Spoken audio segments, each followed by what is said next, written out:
हाय दोस्तों, कैसे हैं आप सभी लोग।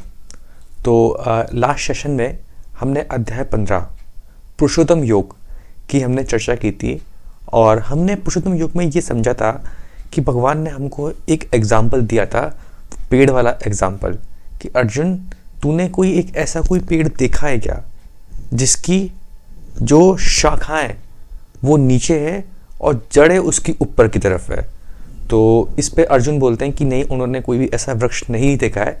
तो भगवान श्री कृष्ण उनको जवाब देते हैं कि यही डिफरेंस होता है भौतिक वर्ल्ड में और स्पिरिचुअल वर्ल्ड में, कि स्पिरिचुअल वर्ल्ड क्या है, बहुत ही रियल है, जहाँ का सुख एकदम परमानेंट है, बहुत आनंद में है। और जहाँ आप जाओ इस भौतिक वर्ल्ड में, इस मटेरियल वर्ल्ड में, तो वहाँ आपको सिर्फ कुछ सेकंड्स के लिए आपको सुख मिलता है, सुख दिखाई तो देता है लेकिन उसके पीछे बहुत दुख होता है। उसके आगे बढ़ते हैं अध्याय 16, और अध्याय 16 क्या है, देवी और असुरी स्वभाव। तो इसके अंदर भगवान है ना, हमको बताने की कोशिश कर रहे हैं और अर्जुन को समझाने की भी कोशिश कर रहे हैं एक चीज, कि इंसान के अंदर क्या है, दो टाइप के स्वभाव होते हैं, दैविक और आसुरी स्वभाव। तो क्या सतयुग के टाइम पे क्या कहा जाता था कि क्या है, दो ग्रह होते थे, जिसके अंदर एक ग्रह पे रहते थे असुर और दूसरे ग्रह पे रहते थे कि आपके जो देविक गण वाले, जो जिनके अंदर अच्छी क्वालिटीज होती है। त्रेता युग में क्या हुआ कि एक ही सोसाइटी में आ गए दोनों के दोनों। और द्वापर युग में क्या हुआ कि एक ही घर में दैविक भी है और एक ही घर में आसुरी स्वभाव वाला पर्सन भी है। और कलयुग में क्या हुआ कि एक ही पर्सन के अंदर दो टाइप के उसके अंदर भाव है, इंटेंशंस है। तो किसी समय तो वो बहुत अच्छा बन जाता है और किसी समय वो बहुत ही बुरा इंसान बन जाता है जब उसको मौका मिलता है। तो भगवान इसी क्वालिटीज के बारे में बताते हैं कि कौन सा इंसान दैविक स्वभाव का होता है, क्योंकि कहीं ना कहीं भगवान ये बताना चाह रहे हैं कि दैविक स्वभाव होने के बाद ही तू मेरी भक्ति कर सकता है और तू मेरे धाम को प्राप्त हो सकता है। कि लोगों के अंदर असुरी स्वभाव भी होता है, यानी जो रजोगुण और जो तमोगुण में रहते हैं उनके अंदर असुरी स्वभाव होता है। तो आइए इस चीज को हम डिटेल में समझते हैं। अध्याय 16 असुरिक और दैविक स्वभाव। श्री भगवानुवाच अभ्यम सत्वंश श्रुद्धि ज्ञान योगी व्यवस्थिति दानम द्रमश्य यकृष्य स्वाधपयस्तव आर्जवम अहिंसा सत्यम क्रोध स्त्यगम शांति पेशुनम दया भूतेष्वलुपदम मार्दम हरि चापलम तेज क्षमा श्रुति शौच महोद्रोह नाति मनीता भवंती सपंदम देवी भव विच्यते भारत। भगवान ने कहा, हे भरतपुत्र, निर्भयता, आत्मशुद्धि। अब भगवान यहाँ पे क्वालिटीज बता रहे हैं कि कौन कौन सी क्वालिटीज एक दैविक स्वभाव के अंदर आती है। तो हे भरतपुत्र, निर्भयता, आत्मशुद्धि, आध्यात्मिक ज्ञान का अनुशीलन, दान, आत्मसंयन, यज्ञपरायणता, वेद अध्ययन, तपस्या, सरलता, अहिंसा, सत्यता, क्रोध विहीनता, त्याग, शांति, चंद्रवनेषण में अरुचि, समस्त जीवों पर करुणा, लोभ विहीनता, वृद्धता, लज्जा, संकल्प, तेज, क्षमा, धैर्य, पवित्रता, ईर्ष्या तथा सम्मान की अभिलाषा से मुक्ति। ये सारे दिव्य गुण हैं जो देवी प्रकृति के संपन्न देवतुल्य पुरुषों में पाए जाते हैं। 15वें अध्याय के प्रारंभ में इस भौतिक जगत रूपी अस्तक्ष वृक्ष की व्याख्या की गई। उसमें निकलने वाले आंतरिक जड़ों की तुलना जीवों के शुभ तथा अशुभ कर्मों से की गई। 9वें अध्याय में देवों तथा असुरों का वर्णन हुआ है। अब वैदिक अनुष्ठानों के अनुसार सतोगुण में किए सारे कार्य मुक्ति पथ में प्रगति के लिए शुभ माने जाते हैं। तो यहाँ पे क्या लिखा हुआ है कि सतोगुण में किए हुए सारे कार्य आपको मुक्ति के मार्ग पर ले जाते हैं। तो यही चीज है सबसे मेन चीज, कि पहले आप क्या है, सतोगुण में आइए, है ना, भगवान की भक्ति कीजिए अनन्य भाव के साथ में, अच्छे काम कीजिए। उससे क्या होगा, आप सतोगुण में आएंगे, और सतोगुण में आने के बाद क्या है, आपके अंदर क्या है, दैवी क्वालिटीज आएगी, और उससे क्या है, आपका भगवान के धाम में पहुंचने का जो मार्ग है वो बहुत ही आसान हो जाएगा।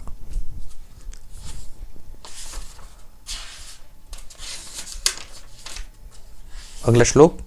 अब अगले श्लोक में क्या है, भगवान बताएंगे कि पहले वाले श्लोक में भगवान ने बताया कि दैविक क्वालिटीज कौन कौन सी है, अगले श्लोक में भगवान बताएंगे कि असुरिक क्वालिटी कौन कौन सी है ना। अब देखिए, इस बात को समझने की कोशिश करना कि महाभारत में 3 कैरेक्टर है सबसे फेमस, अर्जुन, भगवान श्री कृष्ण और दुर्योधन। अब बात करते हैं दुर्योधन के बारे में। तो दुर्योधन ही वो व्यक्ति है जिसके अंदर असुरिक क्वालिटीज है। कैसे? देखिए, उसके पास बहुत सारा पैसा था, उसके पास हस्तिनापुर था, उसके पास राज्य पूरा था, फिर भी उसका लोभ, उसके अंदर की डिमांड कम नहीं हुई। जब भगवान श्री कृष्ण जब उनके सामने आए, जब ये हस्तिनापुर के राजा दशरथ के सामने आए और दुर्योधन से उन्होंने मांग करी कि आप युद्ध को ना लड़ो और उसके बदले में आप पांडवों को सिर्फ 5 गांव दे दो, लेकिन फिर भी ये वाली बात है ना, दुर्योधन ने नहीं मानी। क्यों? क्योंकि उसके अंदर बहुत ही ज्यादा घमंड था, अहंकार था कि यार मैं ना उनको 1 रुपया नहीं दूंगा, मैं उनको कुछ भी नहीं दूंगा। तो ये सारी क्वालिटीज क्या होती है, आपकी असुर क्वालिटीज होती है। फिर देखिए उसका व्यवहार द्रौपदी के प्रति, उसने द्रौपदी से कहा था कि तू तो वैश्य है और तू आ मेरी जांग पे बैठ, ठीक है। उसके बाद भी उसका घमंड कम नहीं हुआ और उसने क्या है, भगवान श्री कृष्ण के सारे प्रस्ताव को ठुकराया और युद्ध के लिए सबको ललकार दिया कि आओ मुझसे युद्ध करो और मैं तुमको कुछ नहीं दूंगा। तो ये सारी क्वालिटीज क्या है, बहुत ही बेकार क्वालिटीज है। उसके बाद मरने के बाद भी, जब दुर्योधन जब मर जाता है उसके बाद भी उनके अंदर घमंड कभी खत्म नहीं हुआ और मरते समय भी उसने भगवान श्री कृष्ण पे आरोप लगाया कि ये जो सब कुछ हुआ है ना, सब आपकी वजह से हुआ है, सबका सब कुछ आपकी वजह से हुआ है। आपने कहा था कि आप युद्ध में ना एक भी हथियार नहीं उठाओगे, लेकिन आपने कितनी बार अर्जुन की आपने मदद करी। तो इन सब चीज की वजह से अर्जुन जीत पाया है और पांडव सब के सब जीत पाए, वरना उनमें बिल्कुल भी उनमें दम नहीं था कि मेरे 100 भाइयों के सामने वो टिक पाए। तो ये वाली बात क्या है, दुर्योधन ने भगवान श्री कृष्ण से बोली है। और देखिए कहीं ना कहीं इस चीज का फर्क भी पड़ता है ना। आप देखो दशराज कभी भी ढंग से सो नहीं पाया हुआ। क्यों? क्योंकि जब भीम ने बोला था कि ना मैं दुर्योधन की जो जंगा है उसे खींच डालूंगा और उसको मारूंगा। अब भीम क्या क्षत्रिय है और क्षत्रिय जब एक बार प्रतिज्ञा लेता है ना तो उसको पूरा ही करता है। तो उस दिन के बाद से दशराज और जो बुरे लोग थे, है ना, वो कभी ढंग से चैन की नींद सो भी नहीं पाए होंगे। तो जो ऐसे लोग रहते हैं ना, जो कायर रहते हैं, जो घबराए हुए रहते हैं, वो असुर क्वालिटीज में आते हैं, है ना। और जो लोग निर्भय होते हैं, है ना, जिनके अंदर दान की क्षमता होती है और जो धर्म को अपना कर्म मानते हैं, तो वो लोग क्या है, दैविक क्वालिटीज में आते हैं। अब क्या है, अर्जुन के मन में ये डाउट आता है कि यार भगवान, मैं क्या है कौरवों को मारने वाला हूं, तो क्या मेरे में असुर क्वालिटीज है? तो भगवान यूं कहते हैं कि नहीं, यहाँ पे तेरा कर्तव्य है, यहाँ पे तेरा कर्म है कि तू ये कर। क्योंकि क्या है, हमने सारे के सारे हमने टेक्निक्स और मेथड हमने यूज कर लिए कि ये युद्ध ना होए, लेकिन दुर्योधन नहीं माना और युद्ध तो होके ही रहेगा।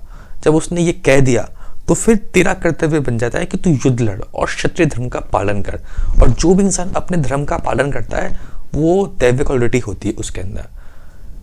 आइए आगे बढ़ते हैं अगले श्लोक पे। दम्भो दर्पं विभिन्नश्च क्रोध पारुमिश्चे अज्ञान च अभिजतस्य पार्थ संपन्न मासुरी समम।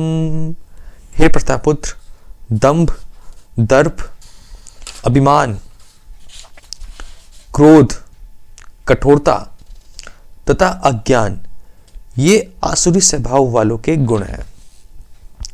ठीक है। अब इसमें एक वर्ड आया दंभ। तो दंभ का मीनिंग ये होता है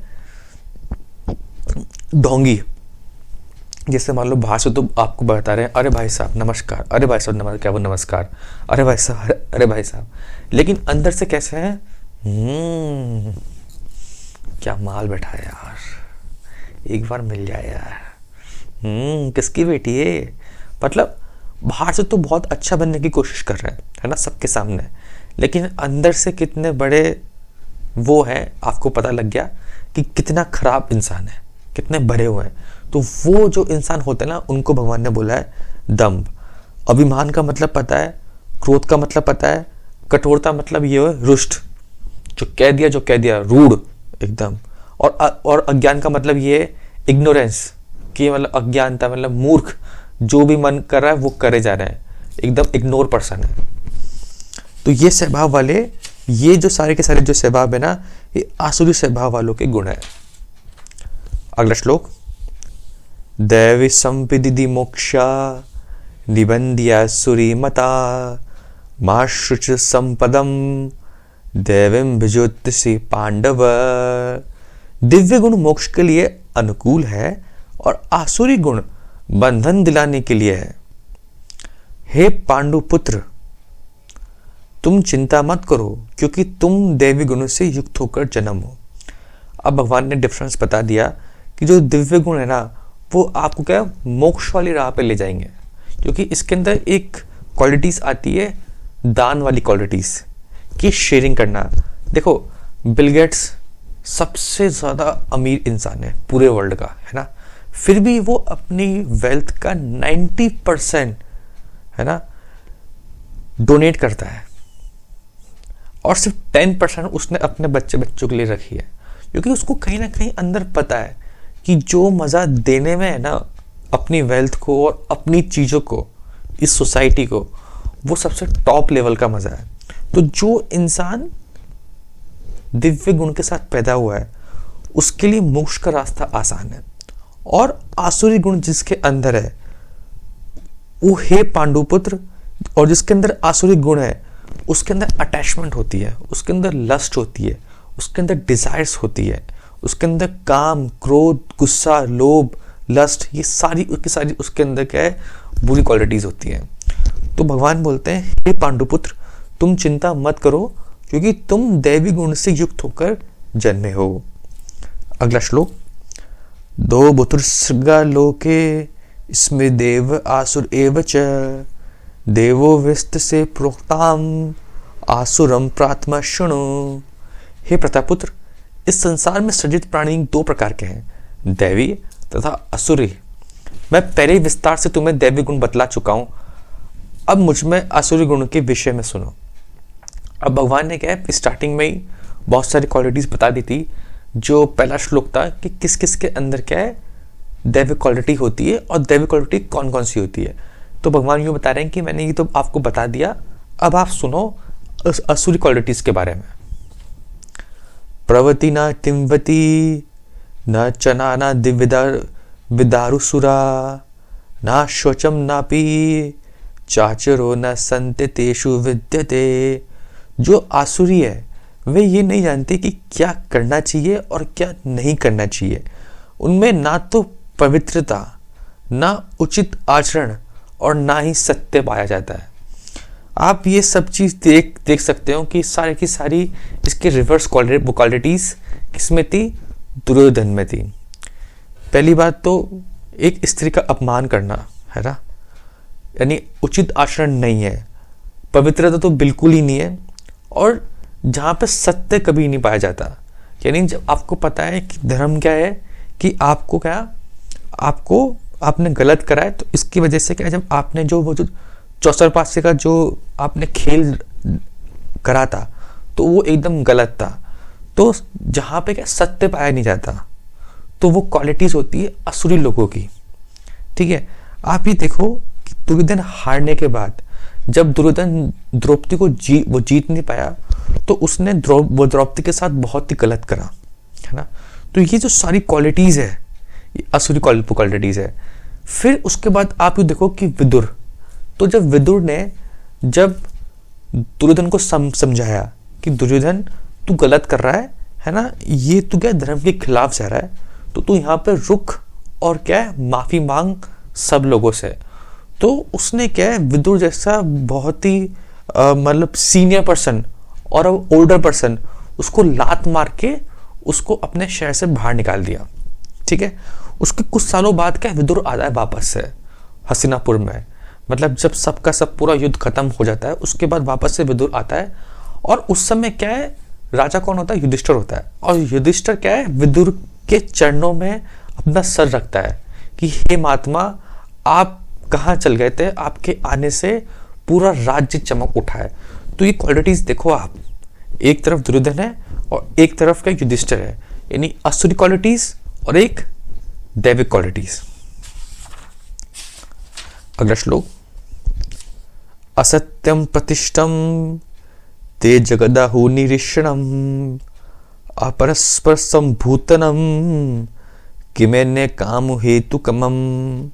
वे कहते हैं कि ये जगत मिथ्या है, इसका कोई आधार नहीं है और इसका नियमन किसी ईश्वर द्वारा नहीं होता। उनका कहना है कि ये कामेच्छा से उत्पन्न होता है और काम के अतिरिक्त कोई अन्य कारण ही नहीं है। ठीक है, अब क्या है, जो लोग असुर क्वालिटीज के होते हैं ना, वो लोग यूं कहते हैं कि देखो ये सृष्टि कैसे पैदा हुई, क्योंकि डिजायर ऑफ सेक्स थी, है ना। When the 2% have a physical intercourse with each other, उससे क्या ये पूरी सृष्टि पैदा हुई है ना। बिग बैंग थ्योरी कर दो, डार्विन थ्योरी कह दो, लेकिन वो लोग ये कभी नहीं मानते कि ये जो सृष्टि ना, ये भगवान ने बनाई है ना।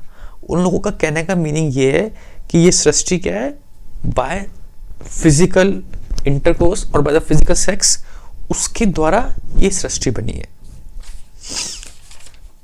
अगला श्लोक, एताम दृष्टिम वृषभ ननाश्च शोलपुद्यम प्रवंतम ग्रह क्रामणम शशाति जगतो हिता। ऐसे निष्कर्षों का अनुगमन करते हुए आसुरी लोग, जिन्होंने आत्मज्ञान खो दिया है और वे जो बुद्धिहीन है, ऐसे अनुपयोगी एवं भाव्य कार्यों में प्रवृत्त होते हैं जो संसार का विनाश करते हैं। अगला श्लोक, कामार्थिष्य दुष्पुरम दंभवादांतिवा महोद्रगृदिस्तवा सदा ग्राहन न प्रवंते शुचिवता। कभी न संतुष्ट होने वाला काम का आश्रय लेकर तथा गर्व के मद एवं मिथ्या प्रतिष्ठा में डूबे हुए आसुरी लोग इस तरह मोहग्रस्त होकर सदैव क्षणभंगुर वस्तु के द्वारा अपवित्र कर्म के लिए व्रत होते हैं। यानी वो हमेशा ना अपवित्र काम, बुरे काम, लोगों को हानि पहुंचाना, इस टाइप के सारे वो काम करते रहते हैं। मतलब उनकी चेतना ही ऐसी बन जाती है कि वो हमेशा बुरे काम की तरफ उनका मन जाता है। अगला श्लोक, चिंतामपि रूयपम्या च प्रलयांतमुपश्यता कमापे भोग परममा एतावदिति निश्चिता आशा पापिश्चित्रे वृद्धा क्राम क्रोधहन परायणा इहन्ते काम भोगार्था मया योन्नकते संजयान।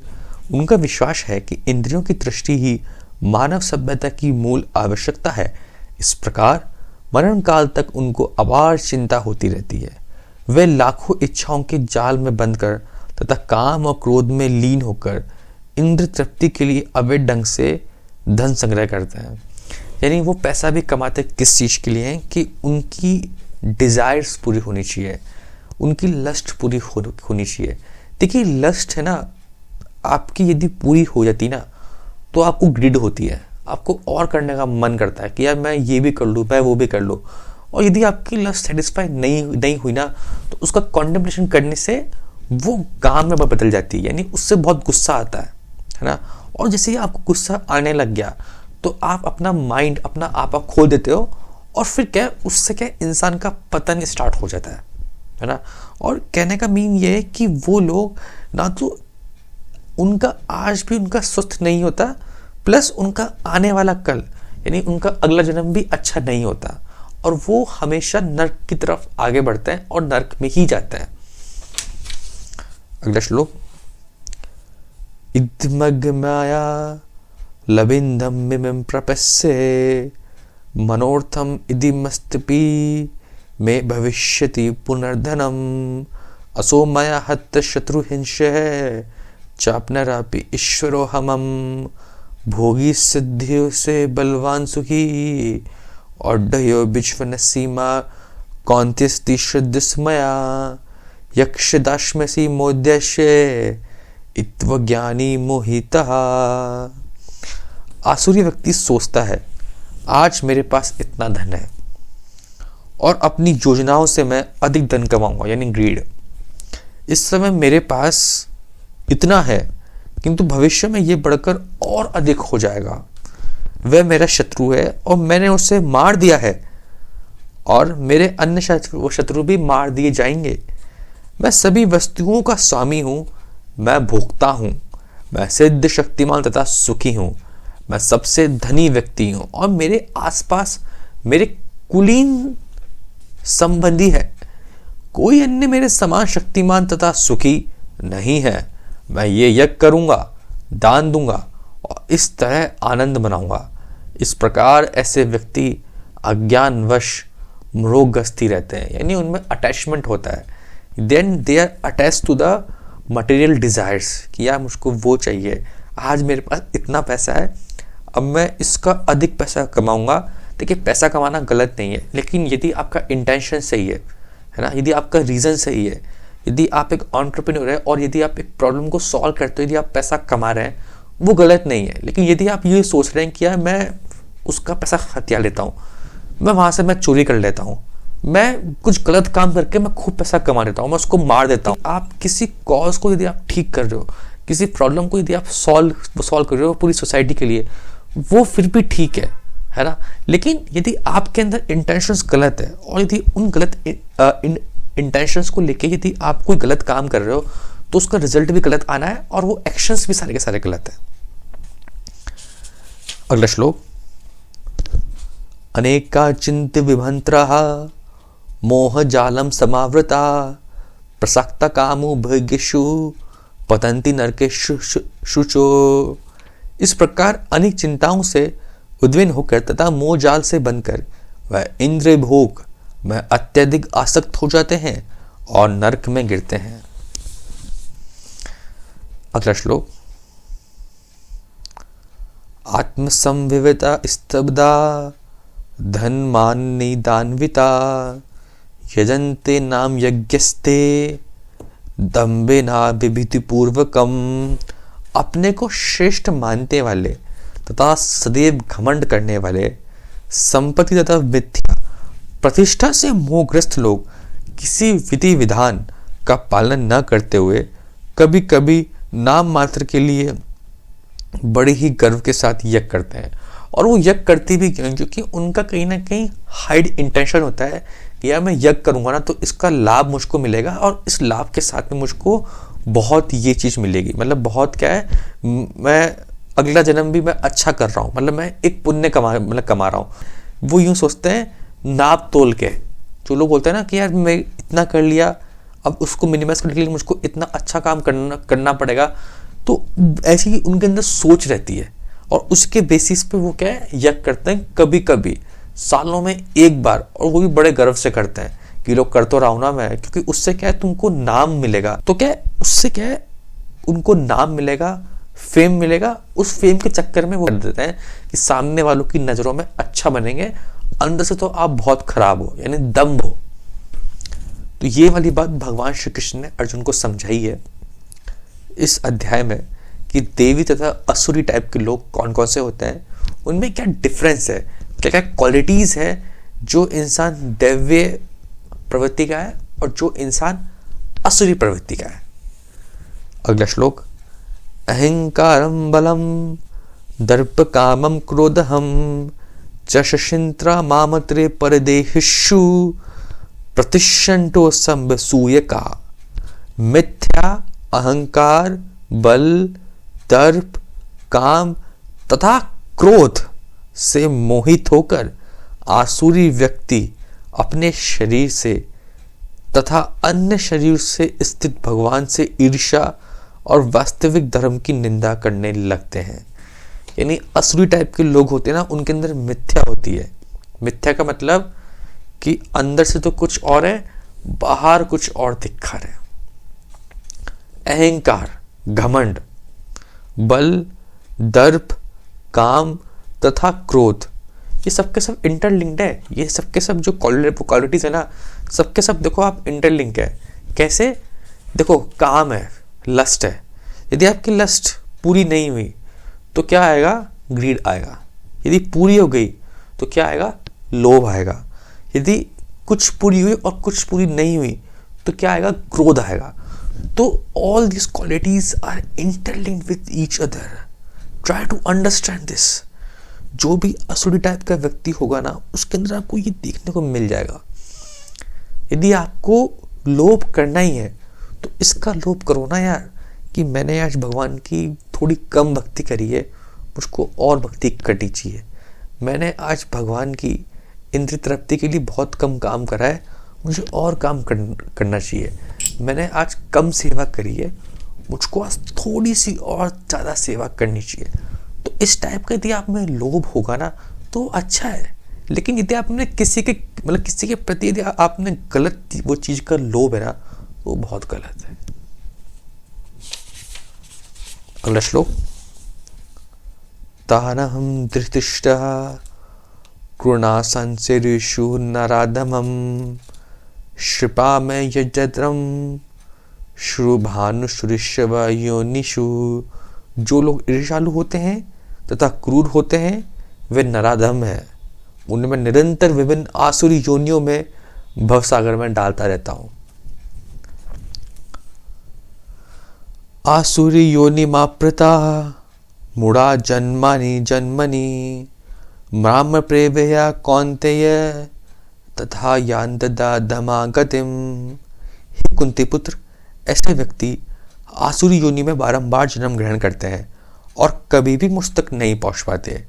वह धीरे धीरे अत्यंत अधम गति को प्राप्त होते हैं। अगला श्लोक।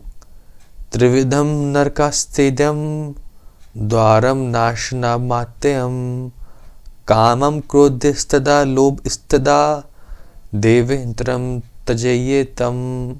इस नरक के 3 द्वार हैं, काम, क्रोध तथा लोभ। प्रत्येक बुद्धिमान व्यक्ति को चाहिए कि वह इन्हें त्याग दे, क्योंकि इनसे आत्मा का पतन होता है। अब कौन कौन से वो 3 इंपॉर्टेंट द्वार है ना, जिनका रास्ता, जिनका एंड गोल कहाँ जाता है? हेल की तरफ। कौन कौन से हैं? काम यानी लस्ट, डिजायर्स, है ना। क्रोध, यदि पूरी नहीं हुई तो क्रोध, तथा लोभ, यदि पूरी हो गई तो ग्रीड।